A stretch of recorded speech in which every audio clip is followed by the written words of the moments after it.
کہ جن کے اندر تین چیزیں آ گئیں، گویا کہ ان کے اندر ایمان کی چاشنی، ایمان کی مٹھاس آ گئی، ایمان کی حلاوت آ گئی ہے۔ ثلاث من کن فیہ وجد حلاوت الایمان، جن کے اندر تین چیزیں آ گئی اس نے ایمان کی لذت کو پا لیا۔ پہلی چیز کہ اللہ اور رسول کے علاوہ ان کے دل میں کسی اور کی محبت اتنی زیادہ نہ ہو، یعنی سب سے زیادہ محبت اللہ کی، سب سے زیادہ محبت رسول اللہ کی ان کے دل میں ہو، ان دونوں کے علاوہ کسی اور کی محبت ان دونوں سے بڑھ کر نہ ہو، پہلی چیز۔ دوسری چیز کہ آدمی کسی سے محبت کرے تو صرف اللہ رب العالمین کے لیے کرے، اپنے فائدے کے لیے نہیں، اپنے مفاد کے لیے نہیں کہ فلاں سے رابطہ قائم کر لیے، فلاں سے تعلقات قائم کر لیے، فلاں سے کیا ہے اٹھنے بیٹھنے لگے وغیرہ، تعلقات قائم کر لیے اپنے فائدے کے لیے نہیں، اللہ رب العالمین کی محبت کے لیے آپ نے کسی سے اگر محبت کی ہے اس کا ویلو ہے۔ دنیاوی فائدہ جس میں آپ کا مقصد نہیں ہے کہ اس شخص سے محبت کریں گے، اس شخص سے کیا ہے تعلقات استوار کریں گے تو میرا یہ کام ہو جائے گا، مجھے یہ دنیاوی فائدہ مل جائے گا وغیرہ، یہ نہیں ہے۔ اللہ کے لیے محبت ہو، اللہ کے لیے کیا ہے بغض ہو، محبت بھی ہو تو اللہ کے لیے، بغض بھی ہو تو اللہ کے لیے، کہ جب وہ گناہ کا کام کرے تم انہیں منع کرو اور وہ نہ رکے تب تمہارے دل میں ان کے خلاف بغض بھی ہونا چاہیے، نفرت بھی ہونی چاہیے، یہ بھی ہونا چاہیے۔ اور تم انہیں دعوت اللہ دو، دعوت الرسول دو، وہ قبول کرتے ہیں، شریعت پر چلتے ہیں تو ان کے تعلق سے تمہارے دل میں محبت ہونی چاہیے، بغض نہیں ہونا چاہیے، نفرت نہیں ہونی چاہیے، عداوت نہیں ہونی چاہیے۔ اس کو کہتے ہیں حب للہ، صرف اللہ رب العالمین کے لیے محبت آپ نے کی ہے اس بندے۔ ان الحمد للہ نحمده ونستعینه ونستغفره، نعوذ باللہ من شرور انفسنا ومن سیئات اعمالنا، من يهده الله فلا مضل له ومن يضلل فلا هادي له، واشهد ان لا اله الا الله وحده لا شريك له، واشهد ان محمدا عبده ورسوله، اما بعد فان خير الحديث كتاب الله وخير الهدي هدي محمد صلى الله عليه وسلم، وشر الأمور محدثاتها وكل محدثة بدعة وكل بدعة ضلالة وكل ضلالة في النار۔ أعوذ بالله من الشيطان الرجيم، بسم الله الرحمن الرحيم، يا أيها الذين آمنوا اتقوا الله حق تقاته ولا تموتن إلا وأنتم مسلمون، يا أيها الناس اتقوا ربكم الذي خلقكم من نفس واحدة وخلق منها زوجها وبث منهما رجالا كثيرا ونساء، واتقوا الله الذي تساءلون به والأرحام إن الله كان عليكم رقيبا، يا أيها الذين آمنوا اتقوا الله وقولوا قولا سديدا يصلح لكم أعمالكم ويغفر لكم ذنوبكم، ومن يطع الله ورسوله فقد فاز فوزا عظيما۔ بسم الله الرحمن الرحيم، قل إن كنتم تحبون الله فاتبعوني يحببكم الله ويغفر لكم ذنوبكم والله غفور رحيم۔ رب اشرح لي صدري ويسر لي امري واحلل عقدة من لساني يفقهوا قولي، رب زدني علما رب زدنی علما رب زدنی علما۔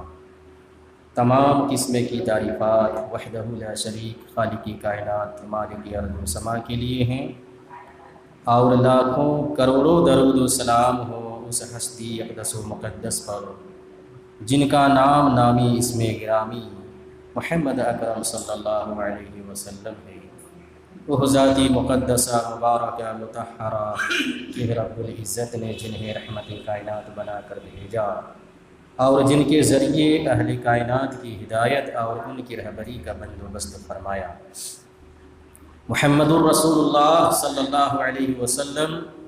اس دنیا میں اللہ کے آخری نبی آخری رسول بنا کر مبعوث کیے گئے، جنہوں نے دنیائی انسانیت کے سامنے ایک مکمل نظام زندگی اور ایک مکمل نظام حیات پیش کیا ہے۔ قرآن نے اسے اسلام سے تعبیر کیا ہے، ان الدین عند اللہ الاسلام، کہ اللہ تعالیٰ کے نزدیک دین صرف اسلام ہے، اور اسلام کے علاوہ جو بھی دین اور مذہب اس دنیا میں پایا جاتا ہے اللہ رب العالمین کی نظر میں اسے کوئی حیثیت اور درجہ حاصل نہیں ہے۔ محمد رسول اللہ صلی اللہ علیہ وسلم کے نبی بننے کے بعد اب تمام انسانوں کے لیے ضروری ہے کہ ان کے اوپر ایمان لائے، ان کی لائی ہوئی شریعت پر ایمان لائے، اور زندگی کے ہر شعبے میں جناب محمد رسول اللہ صلی اللہ علیہ وسلم کو اپنا آئیڈیل اور نمونہ تسلیم کرے۔ تو جو شخص اس انداز میں زندگی گزارے گا ان کے لیے دنیا اور آخرت میں کامیابی ہے، اور جو شخص اس سے ہٹ کر زندگی گزارے گا ان کے لیے ناکامی ہے، نامرادی ہے، ہلاکت و بربادی ہے۔ قرآن کریم سے جو آیت پڑھی گئی ہے انشاءاللہ تعالی اسی کے ضمن میں گفتگو ہوگی۔ آج کے خطبے کا آج خطبہ جمعہ ہوگا، امت پر نبی کریم صلی اللہ علیہ وسلم کے حقوق کیا ہیں، جناب محمد رسول اللہ صلی اللہ علیہ وسلم کے حقوق اپنی امت کے اوپر کیا ہیں، امتیوں کو کیا کرنا چاہیے، اسے آج میں سمجھانے کی کوشش کروں گا انشاءاللہ تعالی۔ آپ کو معلوم ہونا چاہیے کہ جناب محمد رسول اللہ صلی اللہ علیہ وسلم آخری نبی بن کر آئے ہیں، اب ان کے بعد کوئی دوسرا نبی آنے والا نہیں ہے،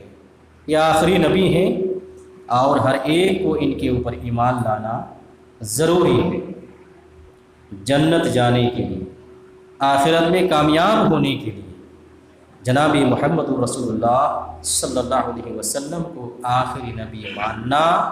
پھر اس کے مطابق زندگی گزارنا یہ ضروری ہے۔ تو نبی کریم صلی اللہ علیہ وسلم کا اپنی امت کے اوپر جو پہلا حق بنتا ہے وہ یہ ہے کہ جناب محمد رسول اللہ صلی اللہ علیہ وسلم کو اللہ کا بندہ اور رسول ماننا ہے، کہ اللہ محمد صلی اللہ علیہ وسلم یہ اللہ کے بندے ہیں اور اللہ کے رسول ہیں، یہ ماننا ہے جو نبی کا پہلا حق بنتا ہے اپنی امت کے اوپر، کہ ان کو نبی مانے، نبی تسلیم کرے، اور یہ بھی مانے کہ یہ اللہ کے بندے ہیں۔ آئیے اللہ رب العالمین قرآن کریم میں بیان فرماتا ہے، قل یا ایھا الناس انی رسول اللہ الیکم جمیعا الذی لہ ملک السماوات والارض، قل اے نبی پاک آپ کہہ دیجیے، قل یا ایھا الناس، اے لوگو، انی رسول اللہ الیکم جمیعا، میں تم لوگوں کی طرف نبی بنا کر بھیجا گیا ہوں، میں تم تمام لوگوں کی طرف نبی بنا کر بھیجا گیا ہوں، یعنی میں تمام لوگوں کا نبی ہوں۔ قل یا ایھا الناس انی رسول اللہ الیکم جمیعا، میں تمام لوگوں کی طرف اس اللہ کا پیغمبر ہوں، نبی ہوں، فرستادہ ہوں، جس اللہ کی ملکیت میں زمین و آسمان ہیں، لہ ملک السماوات والارض، جن کی ملکیت میں زمین ہے، آسمان ہے، ان کے علاوہ کوئی معبود برحق نہیں ہے، وہی موت دیتا ہے، وہی زندگی دیتا ہے۔ تو قرآن کریم کی اس آیت نے یہ بتلا دیا کہ محمد صلی اللہ علیہ وسلم تمام لوگوں کی طرف نبی بنا کر بھیجے گئے ہیں۔ اب قیامت تک جتنے بھی لوگ آئیں گے ان تمام لوگوں کے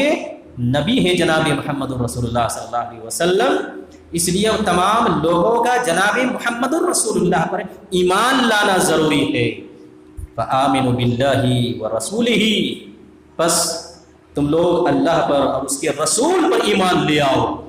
والنور الذی، اور اس نور پر ایمان لے آؤ جو نازل ہوا ہے۔ نور سے مراد قرآن کریم۔ تو یہ اللہ رب العالمین نے بیان فرمایا۔ کیا معلوم ہوا اس سے؟ کہ جناب محمد رسول اللہ کا جو پہلا حق ہے اپنی امت کے اوپر وہ یہ ہے کہ ان کو نبی مانے، رسول مانے، ان پر ایمان لائیں کہ ہاں محمد یہ اللہ کے آخری پیغمبر ہیں، سچے رسول ہیں، یہ ایمان لانا ہے۔ اور پھر یہ بھی کہیں کہ جناب محمد رسول اللہ صلی اللہ علیہ وسلم یہ اللہ کے بندے ہیں، یعنی اللہ کے رسول صلی اللہ علیہ وسلم کے پاس کوئی اختیار نہیں ہے، کسی بھی چیز کا مالک نہیں ہے، یہ مختار کل نہیں ہے، نفع نقصان کے مالک نہیں ہے، یہ اپنی ذات کے بھی مالک نہیں ہے، محض یہ اللہ کے رسول صلی اللہ علیہ اللہ رب العالمین کی یہ بندے ہیں، یہ بندہ ماننا ہے، اس لیے بندہ ماننا ہے تاکہ الہ اور بندے کے درمیان فرق ہو جائے کہ اللہ کچھ اور ہے، بندے کیا ہیں، ان کے مخلوق ہیں، تو خالق اور مخلوق میں تمیز ہو جائے۔ تو جناب محمد رسول اللہ کو رسول ماننے کے ساتھ ساتھ اللہ کا بندہ ماننا ہے۔ سبحان الذی اسری بعبدہ لیلا من المسجد الحرام الی المسجد الاقصی۔ اللہ رب العالمین نے جناب محمد رسول اللہ کو قرآن کریم کے اس آیت میں اپنا بندہ قرار دیا ہے۔ سبحان الذی اسری بعبدہ، پاک ہے وہ ذات جس نے کیا ہے راتوں رات اپنے بندے کو مسجد حرام سے مسجد اقصی تک پہنچایا۔ تو جناب محمد رسول اللہ یہ اللہ کے بندے ہیں، اللہ کے رسول ہیں۔ اور ایک حدیث میں اللہ کے رسول صلی اللہ علیہ وسلم نے بیان فرمایا ہے، لا تطرونی کما ادرت النصارى، نصارى ابن مریم، عیسیٰ ابن مریم، وانما انا عبد فقولوا عبد اللہ، تم لوگ مجھے میری عزت میں، میرے احترام میں حد سے آگے مت بڑھو۔ جس طرح سے نصرانیوں نے عیسیٰ علیہ السلام کی عزت تعظیم میں حد سے آگے بڑھ گئے، ویسا نہ کرو، مبالغہ نہ کرو میری عزت میں۔ وَإِنَّمَا أَنَا عَبْدٌ فَقُولُوا عَبْدُ اللَّهِ، میں صرف اللہ کا بندہ ہوں، مجھے اللہ کا بندہ کہو، میں اللہ کا بندہ ہوں، میرے اختیار میں کچھ نہیں ہے، ساری چیزوں کا مالک اللہ رب العالمین ہے، ان کے اختیار میں ہے سب کچھ،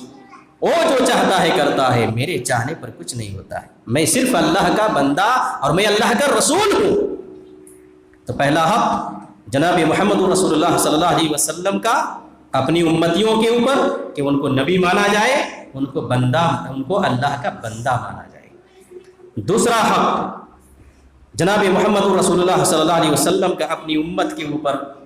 کہ نبی کریم صلی اللہ علیہ وسلم کی تعظیم کی جائے، ان کا احترام کیا جائے، ان کی توقیر کی جائے، ان کی عزت کی جائے، یہ دوسرا حق بنتا ہے۔ جناب محمد رسول اللہ صلی اللہ علیہ وسلم کو جب ہم نے نبی مان لیا کہ اللہ کے نبی ہیں، تو نبی ان کی جیسی عزت ہونی چاہیے، نبی جیسا قدر ہونا چاہیے، ان کی تعظیم ہونا چاہیے، ان کا احترام ہونا چاہیے کہ وہ زمین میں اللہ رب العالمین کے بعد کسی کا درجہ ہے تو وہ نبی کا درجہ ہے۔ اس لیے ان کی عزت، ان کی تعظیم، ان کی توقیر، ان کا احترام یہ ضروری ہے امتیوں کے اوپر۔ ان کی تعظیم کے بغیر، ان کے احترام کے بغیر، ان کی عزت کے بغیر کوئی آدمی مومن نہیں ہو سکتا ہے، ایمان ختم ہو جائے گا ان کا اگر وہ جناب محمد رسول اللہ صلی اللہ علیہ وسلم کے احترام نہیں کرتا ہے، ان کی تعظیم نہیں کرتا ہے۔ اس لیے اللہ رب العالمین نے قرآن کریم میں بیان فرمایا ہے، لا تجعلوا دعاءکم، تم لوگ آپس میں جیسے ایک دوسرے کو پکارتے ہو اسی طرح سے تم لوگ جناب محمد الرسول اللہ کو مت پکارو۔ آپس میں تم ایک دوسرے کو جس انداز میں بلند آواز سے پکار دیتے ہو، اے فلاں کہاں جا رہے ہو، نام لے کر وغیرہ، اس طرح سے تم جناب محمد الرسول اللہ کو مت پکارو۔ یہ ان کی عزت کے خلاف ہے، احترام کے خلاف ہے، توقیر کے خلاف ہے، تعظیم کے خلاف ہے۔ یہ قرآن نے ہمیں تعلیم دی ہے عزت کے بارے میں۔ اور فرمایا اللہ رب العالمین نے، یا ایھا الذین آمنوا لا ترفعوا اصواتکم فوق صوت النبی، اے لوگوں تم اپنی آواز کو نبی کی آواز پر بلند نہ کرو، اونچی مت کرو۔ یہ قرآن کریم کی آیت نازل ہوئی، لا ترفعوا اصواتکم فوق صوت النبی،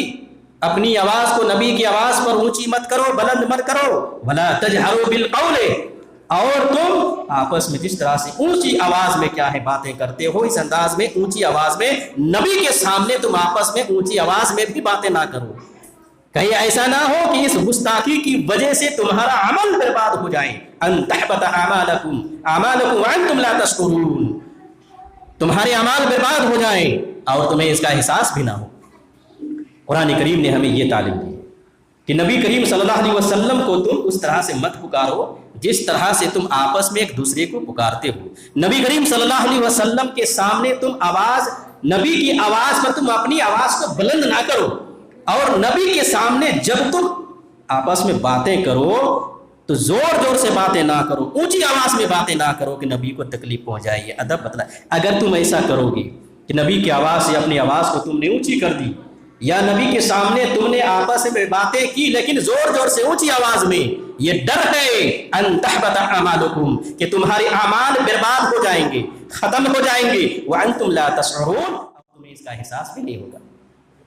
تم سمجھ رہے ہوگے میرا ایمان نبی پر ہے، رسول پر ہے، اللہ پر ہے، میں نمازی ہوں، حاجی ہوں، غازی ہوں، سب ہوں، یہ سمجھ رہے ہوگے، لیکن یہ گستاخیاں جو نبی کے سامنے ہو رہی ہے، نبی کے خلاف جو ہو رہی ہیں، نبی کی عزت، نبی کی توقیر اور تعظیم کے خلاف جو کچھ عمل صادر ہو رہا ہے، اس کی وجہ سے تمہارے اعمال برباد ہو جائیں گے اور تمہیں احساس تک نہیں ہوگا، اور تم اپنے آپ کو کیا ہے، حاجی، نمازی، غازی تم سمجھتے رہو گے، اور تمہارے اعمال برباد ہو گئے۔ یہ قرآن نے ڈرایا۔ کیا مطلب ہے کہ نبی کی آواز پر اپنی آواز کو بلند نہ کرو؟ کیا مطلب ہے کہ نبی کریم صلی اللہ علیہ وسلم سے جب تم باتیں کرو تو نرم انداز میں، ان کی آواز پر تم اپنی آواز کو اونچی مت کر دو، ایک مطلب یہ ہے۔ دوسرا مطلب یہ ہے کہ نبی کریم صلی اللہ علیہ وسلم کا جب فرمان آ جائے تمہارے سامنے کہ ایسا کرنے کا ہے، ایسا نہیں کرنے کا ہے، اب تمہیں ویسے ہی کرنا ہے جیسے نبی نے بیان کیا ہے۔ اب نبی کی آواز پر تم اپنی آواز کو اونچی مت کرو، آگے مت بڑھو۔ یا ایھا الذین آمنوا لا تقدموا بین یدی اللہ ورسولہ، اللہ اور اس کے رسول سے آگے مت بڑھو تم، کہ نبی جب موجود تھے تو ان کی عزت، ان کا احترام، ان کی توقیر، ان کی آواز پر بلند کرنا حرام، لیکن جب نبی دنیا سے اب جا چکے ہیں، ان کی حدیثیں موجود ہیں، ان کے فرمان موجود ہیں، ان کے ارشادات موجود ہیں، کوئی حدیث تمہارے سامنے آ جائے نبی کی، تمہاری سمجھ میں آئے نہ آئے، تمہارے پلے پڑے نہ پڑے، چونکہ وہ شریعت کا مسئلہ ہے، نبی کا فرمان ہے، وہ حدیث ہے، تمہیں جھک جانا ہے، تمہیں من وعن ویسے ہی اس کو تسلیم کرنا ہے۔ اب تم آگے مت بڑھو، اس سے دماغ مت لگاؤ، اس میں ذہن مت لگاؤ، تعویلیں مت کرو، الٹا سیدھا مفہوم بیان مت کرو، اب تمہیں ماننا ہے نبی کے فرمان کو، ورنہ انجام یہ ہوگا ان تحبط اعمالکم وانتم لا تشعرون، تمہارے اعمال برباد ہو جائیں گے اور تمہیں احساس تک نہیں ہوگا، تمہیں معلوم تک نہیں ہوگا۔ یہ ہے نبی کی عزت، نبی کی توقیر، نبی کی تعظیم۔ چنانچہ ایک حدیث، قبیلہ بنو تمیم کا ایک قافلہ آتا ہے اللہ کے رسول صلی اللہ علیہ وسلم کی خدمت میں، حضرت ابوبکر صدیق رضی اللہ تعالی عنہ کہتے ہیں کہ فلاں کو اس قافلے کا امیر بنا دیا جائے، ان کے برخلاف عمر بن خطاب رضی اللہ تعالی عنہ کہتے ہیں نہیں، فلاں کو نہیں، فلاں کو امیر بنا دیا جائے اس قافلے کا۔ دونوں نے دو آدمی کا نام لیا، پہلے ابوبکر صدیق نے ایک کا نام لیا کہ اس قافلے کا امیر اس کو بنا دیا جائے، حضرت عمر نے دوسرے کا نام پیش کیا کہ ان کو بنا دیا جائے۔ حضرت ابوبکر صدیق رضی اللہ تعالی عنہ نے کہا، عمر سے یہ کہا کہ تمہیں تو صرف میری مخالفت ہی کرنی، ایسا کہا۔ اتنے میں دونوں کی آواز بلند ہونے لگی، نبی ہے موجود، وہاں قافلہ موجود ہے، دوسرے لوگ موجود ہیں، یہ دونوں میں آواز بلند ہونے لگی، دونوں بحث کرنے لگے۔ قرآن کریم کی آیت نازل ہو گئی، یا ایھا الذین آمنوا لا ترفعوا اصواتکم فوق صوت النبی، لوگوں تم اپنی آواز کو نبی کی آواز پر بلند مت کرو، اور نبی کے سامنے تم آپس میں ولا تجہروا بالقول کجہر بعضکم لبعض، اور تم آپس میں ایک دوسرے سے بلند آواز میں، اونچی آواز میں زور زور سے باتیں مت کرو نبی کے سامنے، یہ نبی کے ادب کے خلاف ہے۔ یہ آیت نازل ہو گئی۔ کون تھے ابوبکر صدیق؟ کون تھے حضرت عمر بن خطاب رضی اللہ تعالی عنہ؟ جلیل القدر صحابہ، جنتی صحابہ، جن سے غیر شعوری طور پر کیا ہے نبی کے سامنے آواز بلند ہو گئی، آپس میں اس پر قرآن نازل ہو گیا کہ یہ غلط ہے کہ نبی سامنے موجود ہے اور تم آپس میں زور زور سے باتیں کرنے لگے، یہ غیر مناسب ہے، یہ ٹھیک نہیں ہے۔ اس کی وجہ سے ان تحبط اعمالکم وانتم لا تشعرون، پھر کیا ہے، تمہارے اعمال برباد ہو جائیں گے، یہ ڈر ہے اور تمہیں احساس تک نہیں ہوگا۔ اس کا اثر یہ ہوا، حدیثوں میں آتا ہے عمر بن خطاب رضی اللہ تعالی عنہ اس واقعے کے بعد جب بھی نبی کریم صلی اللہ علیہ وسلم سے باتیں کرتے تو بالکل آہستہ سے باتیں کرتے تھے کہ نبی کریم صلی اللہ علیہ وسلم کو دوبارہ پوچھنا پڑتا تھا کہ مجھے سمجھ میں نہیں آیا تم نے کیا کہا۔ یہ تھا ادب، اس کو کہتے ہیں تعظیم، اس کو کہتے ہیں عزت۔ قرآن نازل ہوا، حدیث رسول معلوم ہو گیا، سر جھک گیا، ارے نہیں، ضد نہیں کیے، الٹی تعویل نہیں کی، الٹا مفہوم نہیں سمجھایا، جیسا شریعت کا حکم ویسے ہی سر تسلیم خم۔ ثابت ابن قیس رضی اللہ تعالیٰ عنہ کے بارے میں آتا ہے کہ ان کی آواز اونچی تھی، نبی سے ان کی آواز اونچی تھی۔ فطری طور پر، قدرتی طور پر کچھ لوگوں کی آواز اونچی ہوتی ہے، وہ آہستہ بھی بولتے ہیں تو زور زور بولا جاتا ہے۔ ثابت ابن قیس کا معاملہ ایسا ہی تھا۔ جب قرآن کریم کی آیت نازل ہو گئی لا ترفعوا اصواتکم فوق صوت النبی ولا تجہروا بالقول کجہر بعضکم لبعض، یہ جب قرآن کریم کی آیت نازل ہو گئی ثابت ابن قیس نبی کی مجلس میں حاضر ہونا چھوڑ دیے، نبی کی مجلس میں نہیں جانے لگے اسی ڈر سے کہ میری آواز نبی کی آواز سے اونچی ہے، بلند ہے، ارے میرے اعمال برباد ہو جائیں گے وغیرہ۔ دیکھیے عزت کا خیال، دیکھیے غیر حاضر نبی کی مجلس سے ہو رہے ہیں۔ نبی نے دیکھا ثابت ابن قیس حاضر ہوتے تھے، اب حاضر نہیں ہو رہے، کیا بات ہے؟ بھیجا ایک صحابی رسول کو، پتہ لگاؤ ثابت ابن قیس کہاں ہے، کیا بات ہے، اب مجلس میں آتے کیوں نہیں؟ بھیجا گیا۔ روایتوں سے معلوم ہوتا ہے کہ جن کو بھیجا گیا تھا وہ ثابت ابن قیس تھے۔ ثابت ابن قیس رضی اللہ تعالیٰ عنہ تھے جو ان کے پڑوسی، حضرت سعد رضی اللہ تعالیٰ عنہ تھے جو ان کو پڑوسی تھے۔ گئے اور پتہ لگایا کہ ثابت ابن قیس کا معاملہ کیا ہے، گھر میں ہے نہیں، کہاں چلے گئے ہیں؟ دیکھا کہ گھر میں سر جھکائے ہوئے پریشان حال بیٹھے ہوئے ہیں، متفکر ہیں، فکر مند ہیں، پریشان حال ہیں، چہرے سے خوشی اڑی ہوئی ہے اور اس انداز میں غم زدہ ہو کر بیٹھے ہوئے ہیں۔ کیا بات ہے؟ کیوں اس کیفیت میں ہو؟ غم زدہ کیوں ہو؟ پریشان حال کیوں ہو؟ سر جھکائے کیوں بیٹھے ہوئے ہو؟ ثابت ابن قیس نے جواب دیا تم کو معلوم نہیں، قرآن کی آیت نازل ہو چکی ہے لا ترفعوا اصواتکم فوق صوت النبی، میری آواز نبی کی آواز سے بلند ہے، قرآن نے منع کیا ہے، اس لیے میں نبی کی کیا ہے مجلس میں میں نے حاضر ہونا چھوڑ دیا، اور میں اب یہ سمجھ رہا ہوں کہ نبی کے سامنے تو میں نے کئی بار کیا ہے اس طرح سے آوازیں میری بلند ہوتی رہی ہیں، تو میرا عمل تو بیکار ہو چکا ہے، ضائع ہو چکا ہے، میں تو جہنمیوں میں سے ہو چکا ہوں، اس فکر میں میں مبتلا ہوں۔ صحابی رسول کا ایمان دیکھیے، حضرت سعد نے کچھ نہیں کہا، یہ سنا دیکھا، سیدھے آئی نبی کے پاس، کہا اللہ کے رسول صلی اللہ علیہ وسلم ثابت ابن قیس گھر میں اس طرح سے پریشان ہے اور اس طرح وہ کہہ رہے ہیں۔ جناب محمد رسول اللہ نے کہا جاؤ ثابت ابن قیس کو بلا کر لاؤ اور ان کو بتاؤ کہ تمہاری اعمال ضائع اور برباد نہیں ہوئے ہیں، تم جہنمیوں میں سے نہیں ہو بلکہ تم جنتیوں میں سے ہو۔ ثابت ابن قیس کو اللہ کے رسول صلی اللہ علیہ وسلم نے جنتی بتلایا، کہ ثابت ابن قیس جہنمیوں میں سے نہیں ہیں، ان کی اعمال برباد نہیں ہوئے ہیں بلکہ وہ جنتیوں میں سے ہیں، جنت کی خوشخبری مل گئی۔ کیوں؟ کتنا احترام تھا نبی کا دل میں، عزت کتنی تھی، تعظیم کتنی تھی، توقیر کتنی تھی نبی کی دل میں، کہ نبی کے مجلس میں اس ڈر سے حاضر ہونا چھوڑ دیے کہ میری آواز قدرتی طور پر بلند ہے، اونچی ہے، اور میں بولوں گا میری آواز نبی کی آواز پر بلند ہو جائے گی، میرے اعمال برباد ہو چکے ہیں، ہو جائیں گے، میں تو جہنمیوں میں سے ہو جاؤں گا۔ کتنا خیال تھا عزت کا، احترام کا، یہ لوگ جنتی نہیں ہوں گے تو کون جنتی ہوگا؟ وہ لوگ جو نبی کے فرمان آنے کے بعد بھی ٹھکراتے ہیں کہ نہیں یہ تو ہم کو سمجھ میں نہیں آ رہا ہے، ایسا تو نہیں ہونا چاہیے، ہمارے باپ دادا تو ایسا کر رہے تھے، وہ لوگ تو ایسا کر رہے تھے، فلاں گاؤں والے تو ایسا کر رہے ہیں، فلاں پڑوسی تو ایسا کر رہے ہیں، وہاں تو ایسا کر رہے ہیں، فلاں مولوی تو ایسا کر رہا ہے۔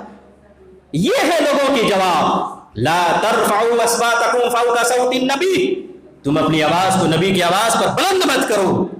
حدیث رسول آ جانے کے بعد تمہارا سر جھک جانا چاہیے عمل کرنے کی۔ یہ عزت اور توقیر اور تعظیم جناب محمد رسول اللہ صلی اللہ علیہ وسلم کے تعلق سے۔ آئیے تیسرا جو حق ہے جناب محمد رسول اللہ کا اپنی امت کے اوپر وہ یہ ہے محبت کرنا، محبت کرنا ہے۔ اللہ کے رسول صلی اللہ علیہ وسلم کے بارے میں آتا ہے کہ اللہ کے رسول صلی اللہ علیہ وسلم کی ایک حدیث ہے کہ جن کے اندر 3 چیزیں آ گئیں گویا کہ ان کے اندر ایمان کی چاشنی، ایمان کی مٹھاس آ گئی، ایمان کی حلاوت آ گئی ہے۔ ثلاث من کن فیہ وجد حلاوت الایمان، جن کے اندر 3 چیزیں آ گئی اس نے ایمان کی لذت کو پا لیا۔ پہلی چیز کہ اللہ اور رسول کے علاوہ ان کے دل میں کسی اور کی محبت اتنی زیادہ نہ ہو، یعنی سب سے زیادہ محبت اللہ کی، سب سے زیادہ محمد رسول اللہ کی ان کے دل میں ہو، ان دونوں کے علاوہ کسی اور کی محبت ان دونوں سے بڑھ کر نہ ہو، پہلی چیز۔ دوسری چیز کہ آدمی کسی سے محبت کرے تو صرف اللہ رب العالمین کے لیے کرے، اپنے فائدے کے لیے نہیں، اپنے مفاد کے لیے نہیں کہ فلاں سے رابطہ قائم کر لیے، فلاں سے تعلقات قائم کر لیے، فلاں سے کیا ہے اٹھنے بیٹھنے لگے وغیرہ، تعلقات قائم کر لیے اپنے فائدے کے لیے نہیں، اللہ رب العالمین کی محبت کے لیے آپ نے کسی سے اگر محبت کی ہے اس کا ویلو ہے۔ دنیاوی فائدہ جس میں آپ کا مقصد نہیں ہے کہ اس شخص سے محبت کریں گے، اس شخص سے کیا ہے تعلقات استوار کریں گے تو میرا یہ کام ہو جائے گا، مجھے یہ دنیاوی فائدہ مل جائے گا وغیرہ، یہ نہیں ہے۔ اللہ کے لیے محبت ہو، اللہ کے لیے کیا ہے بغض ہو، محبت بھی ہو تو اللہ کے لیے، بغض بھی ہو تو اللہ کے لیے، کہ جب وہ گناہ کا کام کرے تم انہیں منع کرو اور وہ نہ رکے تب تمہارے دل میں ان کے خلاف بغض بھی ہونا چاہیے، نفرت بھی ہونی چاہیے، یہ بھی ہونا چاہیے۔ اور تم انہیں دعوت اللہ دو، دعوت الرسول دو، وہ قبول کرتے ہیں، شریعت پر چلتے ہیں تو ان کے تعلق سے تمہارے دل میں محبت ہونی چاہیے، بغض نہیں ہونا چاہیے، نفرت نہیں ہونی چاہیے، عداوت نہیں ہونی چاہیے۔ اس کو کہتے ہیں حب للہ، صرف اللہ رب العالمین کے لیے محبت آپ نے کی ہے اس بندے سے، یہ دوسری چیز۔ اور تیسری چیز یہ ہے کہ اللہ کے رسول صلی اللہ علیہ وسلم کو دنیا کی ساری چیزوں سے، یہ تو ہو گیا، اور تیسری چیز یہ ہے کہ ایمان لانے کے بعد کفر کی طرف پلٹنا آپ کو ویسے ہی ناگوار ہو، ناپسند کرے آپ جس طرح سے آپ اپنے آپ کو آگ میں ڈالے جانے کو ناپسند کرتے۔ آپ یہ پسند نہیں کریں گے کہ آپ کو اٹھا کر آگ میں ڈال دیا جائے، آپ کو کتنی نفرت ہوگی اس سے، آپ ہرگز اس کو پسند نہیں کریں گے کہ آپ کو اٹھا کر آپ کو آگ میں ڈال دیا جائے۔ ویسے ہی آپ ایمان لانے کے بعد کفر کو ناپسند کریں، شرک کو ناپسند کریں کہ آپ مومن ہو چکے ہیں، اب دوبارہ کفر اور شرک کی طرف آپ کو جانا نہیں ہے، اس سے نفرت کریں، ویسے ہی جیسے آپ آگ میں کیا ہے جانے کے لیے نفرت کرتے ہیں۔ جن کے اندر یہ تین چیزیں آ گئی، وجد حلاوت الایمان، اس نے کیا ہے ایمان کی حلاوت کو، ایمان کی چاشنی کو، ایمان کی مٹھاس کو پا لیا۔ یہ ہے جناب محمد رسول اللہ سے محبت۔ آئیے اللہ کے رسول بیان فرماتے ہیں کہ حدیث میں لا یؤمن احدکم حتی اکون احب الیہ من ولدہ ووالدہ والناس اجمعین، تم میں سے کوئی بھی آدمی مومن نہیں ہو سکتا ہے مگر اسی وقت جب میں ان کے نزدیک ان کی اولاد، ان کے والدین اور دنیا کی ساری چیزوں سے میں محبوب نہ ہو جاؤں، دنیا کی ساری چیزوں سے، ان کی اولاد سے بھی، ان کے والدین سے بھی، اور دنیا کی ساری چیزوں سے جب تک میں ان کی نظر میں محبوب نہ ہو جاؤں تب تک وہ آدمی مومن نہیں ہو سکتا ہے۔ کیا معلوم ہوا کہ جناب محمد رسول اللہ صلی اللہ علیہ وسلم کی محبت اپنے دل میں دنیا کی ساری چیزوں سے زیادہ ہو۔ سب سے زیادہ محبت اللہ سے، اور اللہ کے بعد اس کائنات میں سب سے زیادہ محبت اگر کسی سے کرنی ہے تو جناب محمد رسول اللہ سے محبت کرنی ہے۔ عمر ابن خطاب رضی اللہ تعالیٰ عنہ کے بارے میں آتا ہے عبداللہ ابن حشام رضی اللہ تعالیٰ عنہ وغیرہ ہیں، نبی کیا ہے ان کے کندھے پر ہاتھ رکھ کر سامنے بیٹھے ہیں یا کھڑے ہیں وغیرہ۔ عمر سے پوچھا گیا محبت کے تعلق سے کہ جناب محمد رسول اللہ سے محبت کی کیفیت ان کی کیا ہے، عمر نے بتلایا کہ اللہ کے رسول صلی اللہ علیہ وسلم دنیا کی ساری چیزوں سے آپ میری نظر میں کیا ہے محبوب ہیں، دنیا کی ساری چیزوں سے زیادہ میں آپ سے محبت کرتا ہوں سوائے میرے جان کے، یعنی میں اپنی جان سے مجھے اپنی جان کے بارے میں زیادہ محبت ہے، یعنی آپ سے بھی زیادہ محبت مجھے اپنی جان کی ہے۔ اللہ کے رسول نے کہا کہ عمر ابھی آپ مومن نہیں ہوئے۔ اب عمر نے کہا کہ اللہ کے رسول صلی اللہ علیہ وسلم دنیا کی ساری چیزیں یہاں تک کہ میں اپنی جان سے بھی زیادہ آپ سے محبت کرتا ہوں۔ تب اللہ کے رسول نے کہا کہ اب بات بنی ہے، اب تم مومن ہوئے ہو پکے۔ یہ عمر تھے، ان کے بارے میں اللہ کے رسول کا فرمان۔ کیا معلوم ہوا اللہ کے رسول صلی اللہ علیہ وسلم سے محبت دنیا کی ساری چیزوں سے زیادہ محبت ہونی چاہیے، یہاں تک کہ اپنی جان سے بھی زیادہ محبت نبی سے ہونی چاہیے۔ کیا مطلب اپنی جان سے بھی زیادہ محبت نبی سے ہونی چاہیے؟ نبی کا فرمان اگر آ جاتا ہے یہاں آپ کو جان دینی ہے، وقت اور حالات ایسے بن چکے ہیں کہ اب جہاد میں سب کو نکلنا ہے،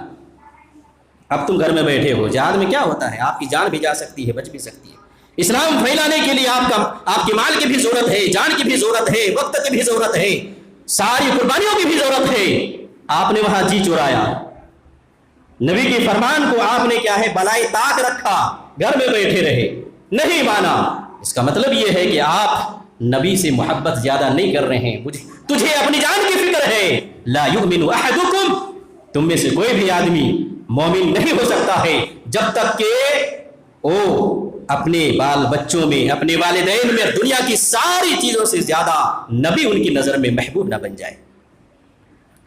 تو جناب محمد رسول اللہ صلی اللہ علیہ وسلم سے محبت اس انداز میں ہونی چاہیے۔ محبت کا کیا مطلب ہے کہ صرف زبان سے بولیں کہ ہاں میں اللہ کے رسول سے محبت کرتا ہوں، اور یہ مانا جائے گا کہ اللہ کے رسول کے آپ محب ہیں، اور محبت رسول آپ کے اندر کوٹ کوٹ کر کیا ہے، بھری ہوئی ہے؟ نہیں، اللہ کے رسول نے اب جو کچھ کہا ہے اس کے مطابق آپ کو چلنا ہے، اطاعت و فرما برداری کرنی ہے، شریعت کے تقاضے کے حساب سے آپ کو زندگی گزارنی ہے۔ پھر سمجھا جائے گا آپ اللہ کے رسول کی محبت میں سچے ہیں۔ جو کچھ نبی نے کہا ہے اس کو فالو کرنا ہے اپنی زندگی میں، جو حکم دیا ہے اسے کرنا ہے، جن چیزوں سے منع کر دیا ہے اس سے رک جانا ہے۔ پھر سمجھا جائے گا کہ آپ اللہ کے رسول صلی اللہ علیہ وسلم سے محبت کر رہے ہیں۔ یہی صحابہ کرام کا حال تھا کہ صحابہ کرام کو جو کچھ بھی حکم دیا جاتا تھا وہ اسی انداز میں کیا ہے اس حکم کو بجا لاتے تھے، نہ تو زیادہ کرتے تھے نہ تو کم کرتے تھے۔ یہ صحابہ کا حال تھا، اسی کیفیت کی ایمان کی ضرورت ہے، اور اسی کیفیت میں ہمیں جناب محمد الرسول اللہ صلی اللہ علیہ وسلم کی اطاعت و فرمانبرداری کرنے کی ضرورت ہے۔ پھر یہ سمجھا جائے گا کہ آپ اللہ کے رسول صلی اللہ علیہ وسلم سے سب سے زیادہ محبت کرنے والے ہیں۔ تو میں یہ بتلا رہا تھا جناب محمد الرسول اللہ کے حقوق ہے اپنی امت کے اوپر، ان میں سے پہلا حق یہ ہے کہ محمد کو اللہ کا رسول مانا جائے، اللہ کا بندہ مانا جائے۔ دوسرا یہ حق یہ ہے کہ جناب محمد رسول اللہ کی تعظیم کی جائے، توقیر کی جائے، عزت کی جائے، احترام کیا جائے۔ تیسرا حق یہ ہے کہ جناب محمد الرسول اللہ صلی اللہ علیہ وسلم سے محبت کی جائے۔ اور چوتھا حق یہ ہے کہ لقد کان لکم فی رسول اللہ اسوۃ حسنہ، کہ زندگی کے ہر شعبے میں جناب محمد الرسول اللہ صلی اللہ علیہ وسلم کو اپنا آئیڈیل اور نمونہ بنایا جائے، کہ ہر شعبے میں عبادات کے معاملے ہوں اس میں بھی جناب محمد الرسول اللہ کو آئیڈیل نمونہ بنانا ہے کہ نبی نے کس طرح سے عبادت کی ہے ویسے ہمیں کرنی ہے۔ دنیاوی معاملات ہوں، عادات ہوں، اطوار ہوں، لین دین ہو، شادی بیاہ ہو وغیرہ ہو، ان سب میں دیکھیں گے کہ اللہ کے رسول کا عمل کیا ہے، کس انداز میں نبی نے حکم دیا ہے یا کر کے دکھایا ہے، ہمیں اسی انداز میں کرنا ہے۔ اس کو کہتے ہیں اسوائے رسول کو اپنانا۔ یہ چوتھا حق ہے نبی کا امت کے اوپر کہ اللہ کے رسول صلی اللہ علیہ وسلم کو اپنی زندگی میں اسوا بنائے، ماڈل بنائے، نمونہ بنائے، آئیڈیل بنائے، نہ کہ جناب محمد الرسول اللہ کو چھوڑ کر کسی اور شخصیت کو اپنا آئیڈیل بنا لیں، اپنا نمونہ بنا لیں، کسی اور کو اپنا ماڈل بنا لیں اور اس کے مطابق اپنی آپ زندگی گزار لیں۔ اس کا مطلب یہ ہے کہ ابھی نبی کا حق جو تمہارے اوپر ہے تم نے ادا نہیں کیا ہے۔ اللہ رب العالمین سے دعا ہے کہ اللہ تعالی ہم تمام لوگوں کو صحیح معنوں میں جو نبی کے حقوق ہیں اسے ہمیں ادا کرنے کے توفیق عنایت فرما۔ اے اللہ ہم سب گناہگار ہیں، تو ہم سب کے گناہوں کو بخش دے، معاف کر دے۔ جہاں کہیں بھی مسلمان پریشان حال ہیں اللہ رب العالمین تو ان کی پریشانی کو دور عطا فرما۔ اے اللہ ہم سب گناہگار ہیں تو ہم سب کے گناہوں کو بخش دے، معاف کر دے۔ ربنا ظلمنا انفسنا وَإِن لَّمْ تَغْفِرْ لَنَا وَتَرْحَمْنَا لَنَكُونَنَّ مِنَ الْخَاسِرِينَ رَبَّنَا آتِنَا فِي الدُّنْيَا حَسَنَةً وَفِي الْآخِرَةِ حَسَنَةً وَقِنَا عَذَابَ النَّارِ وَآخِرُ دَعْوَانَا